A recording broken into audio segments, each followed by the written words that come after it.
Halo, kembali lagi di Viral Video Tutorial. Setelah bulan lalu kita membahas tentang bahasa pemrograman C++, pada kesempatan kali ini kita bakal mempelajari atau perkenalan sedikit tentang bahasa pemrograman yang bisa dibilang jadi andalannya anak-anak statistik, yaitu bahasa R. R adalah bahasa pemrograman yang banyak dipergunakan dalam analisis data, umumnya analisis statistik, machine learning, dan sains data. Namun penggunaan R tidak terbatas pada statistik saja. R memiliki pilihan output grafik yang bagus dan mampu menghandle data dalam jumlah besar. Sebelum kita mulai, kita perlu mendownload dan install aplikasi R dulu. Kalian bisa menemukan open source-nya di internet dengan kata kunci CRAN, C-R-A-N. Lalu pilih laman yang paling atas. Selanjutnya bisa kalian download, lalu kalian install. Kalau udah, ayo kita mulai. Bukalah software R. Pada saat pertama dibuka, R akan menampilkan tampilan konsol yang berisi versi R. Pada baris paling bawah konsol, Anda akan mendapati sebuah tanda lebih dari ini. Tanda tersebut artinya R sedang idle atau standby untuk menerima komen dari user. Jika tanda tersebut muncul, artinya R sedang siap menerima komen. Kalian bisa coba memasukkan operasi matematika, misal 5 tambah 3. Di sini hasil perhitungan langsung ditampilkan di bagian bawah perintah yang kalian masukkan. Operasi-operasi lain juga bisa dimasukkan di sini, seperti pengurangan pakai tanda minus, pembagian pakai tanda apa itu namanya? Oh ya, garing.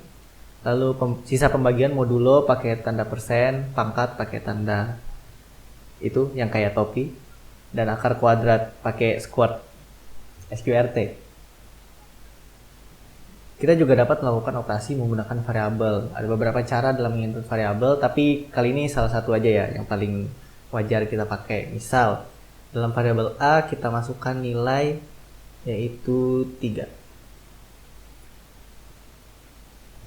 Lalu kita masukkan variabel B, nilainya 2. Lalu operasi matematika juga bisa dilakukan dengan variabel yang dipakai, yaitu misal A kali B. Hasilnya akan langsung keluar di bawahnya, yaitu 6.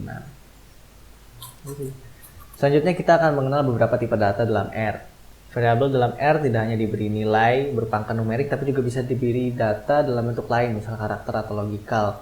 Kalau kalian mau masukin data berupa karakter dari variabelnya, kalian perlu pakai tanda petik 2, lalu masukkan kalimatnya atau kata di dalam petik 2 itu. Lalu kalau ingin memasukkan data logikal, kalian bisa pakai true dengan kapital semua atau false dengan kapital semua. Untuk lebih lanjutnya bisa kalian cari tahu sendiri lah ya di Google atau di internet. Selanjutnya kita akan mengenal struktur data dalam R, yang diantaranya adalah vektor, matriks, data frame, dan list. Vektor dalam R merupakan kumpulan data-data dengan tipe sejenis.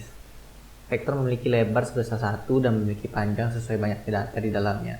Berikut akan diberikan contoh. Misalnya kita membuat sebuah vektor dengan nama vektor. Di dalamnya berisi data 1, 2, 3, 4. Lalu kita tampilkan. Nah, untuk membuat sebuah vektor kita perlu menggunakan function C ini, C dan dalam kurung. Lalu di dalam kurungnya kita isi dengan data-data yang dimasukkan ke dalam vektor tersebut. Lalu kalau kalian lihat, meskipun ini tampil dalam berbentuk baris, sebenarnya ini adalah vektor kolom. Tanda 1 di sisi kiri ini menunjukkan indeks dari data yang paling kiri. Jadi misalnya data ini merupakan data ke-1 dari vektor X. Lalu untuk mensubtract sebuah vektor dipergunakan operator kurung kotak. Contohnya kayak di vektor fact, kalian mengambil data kedua, maka kalian ketik seperti ini. Nah, akan keluar data dari kedua, atau kalian bisa juga ngambil data dari 1 sampai ke 3, misalnya ini 1 sampai 3. Akan keluar data seperti itu. Di R, operasi vektor juga bisa dilakukan. Kalian bisa coba-coba sendiri nanti, misalnya bikin vektor X dikalikan vektor Y, atau vektor X ditambahkan vektor Y, dan lainnya. Selanjutnya ada matriks. Untuk membuat matriks, kita perlu menggunakan function matriks. Gini misalnya. Di variabel data, saya ingin memasukkan matriks yang berisi data berupa vektor yang isinya 1, 2, 3, 4, 5, 6. Saya membentuk matriks tersebut dengan jumlah baris nya 2 dan jumlah kolomnya 3. Enter. Kita keluarkan. Maka akan tampilannya seperti ini. Jadi untuk membentuk matriks di dalamnya ada beberapa argumen, yaitu nRow yaitu jumlah baris, lalu ncol yaitu jumlah kolom. Lalu perlu dicatat untuk memasukkan data ke matriks, kita perlu membuatnya dalam bentuk vektor dulu. Jadi tidak bisa langsung memasukkan datanya itu apa ke dalam kurungnya fungsi matriks ini. Lalu selain ini juga ada argumen yang namanya byRow. Itu adalah argumen logikal. Kalian bisa lihat di sini kan datanya secara urut itu diisi berdasarkan kolom. Jadi untuk argumen byRow itu nanti datanya bisa diisi berdasarkan baris. Jadi nanti urutnya 1, 2, 3. Kalian bisa masukkan argumennya di dalam sini. Nanti masukkan misalnya di sini byRow dengan true. Jadi datanya akan terisi dari baris dulu ini. Kita juga bisa melakukan operasi matriks, misal pertambahan matriks atau pengurangan matriks. Tapi perlu dicatat, kalau untuk perkalian matriks itu operator yang digunakan yaitu persen bintang persen. Jadi nggak bisa bintang saja, soalnya kalau bintang itu nanti yang dikali itu antar elemennya, tidak seperti perkalian standar matriks. Lalu untuk menginvert sebuah matriks, kalian bisa menggunakan fungsi solve dalam kurung. Kalian bisa coba sendiri nanti. Lalu untuk mensubset sebuah matriks, digunakan operator kurung kotak. Misal kalian mengambil data di baris kedua, kolom ketiga. Untuk mensubset sebuah matriks, digunakan operasi kurung kotak seperti yang ada di sini sudah saya coba tadi. Untuk mengambil data dari baris kedua dan kolom ketiga akan kepada ini.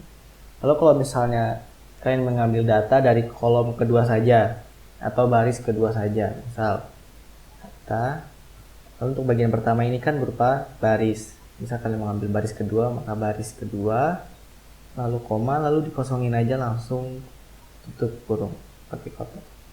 Enter, nanti akan mengeluarkan data di baris kedua. Misalnya kalian ingin mengambil data dari kolom ketiga, misalnya data dikosongin bagian baris, langsung koma, 3, tutup, akan mengeluarkan data di kolom ketiga.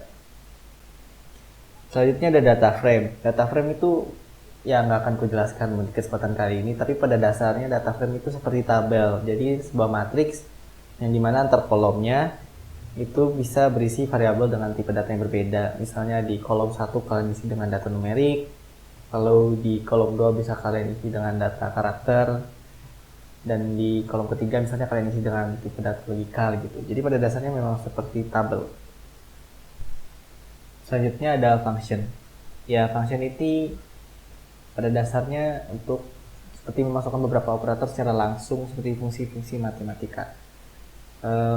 Contohnya misal sini dalam variabel f kita masukkan sebuah fungsi x dimana isinya adalah x pangkat 2 tambah x, tutup pakai kurawal, di enter. Setelah kita menggunakan nilai dan keluar hasilnya. Seperti ketahui di sini pakai kurawal ya. Lalu operator function juga bisa untuk persamaan dua variabel. Misal di variabel g kita isi function x, y, mana isinya pakai kurawal x pangkat 2 ditambah y pangkat 3, tutup pakai kurawal. Dan kita masukkan fungsi g 2,3. Keluar hasilnya. Lalu function tadi juga bisa dikombine dengan data berupa vektor. Misalnya tadi kita sudah punya fungsi G, pakai fungsi F saja. Kita sudah punya fungsi F, lalu kita punya vektor, misal vektor V yang isinya 1, 2, 5 seperti ini. Lalu dari fungsi F tadi kita gunakan variabel biasanya akan keluar masing-masing elemen vektor tadi dimasukkan ke dalam fungsi dan ditampilkan dengan data berbentuk vektor juga. Function yang seperti ini itu merupakan function yang didefinisikan oleh user, jadi kita memasukkan operasi matematikanya akan seperti ini. Sebenarnya di dalam R juga ada fungsi-fungsi yang sudah ditetapkan oleh cita R itu sendiri, misalnya kayak function integrate untuk mendapatkan nilai integral, lalu ada fungsi eksponensial pakai exp, lalu fungsi log dan banyak lainnya. Kalian bisa cari-carilah di internet. Ya kayaknya udah itu aja untuk viral pada edisi kali ini. Untuk hal-hal yang lain yang bisa kalian pelajari di R itu masih banyak. Kalian bisa belajar tentang plot dan berbagai fungsi lain. Kalian juga ada banyak package yang bisa kalian download yang memiliki fungsi berbeda-beda yang bisa kalian pakai dalam menggunakan R. Dah, itu aja untuk bulan ini. Sampai jumpa.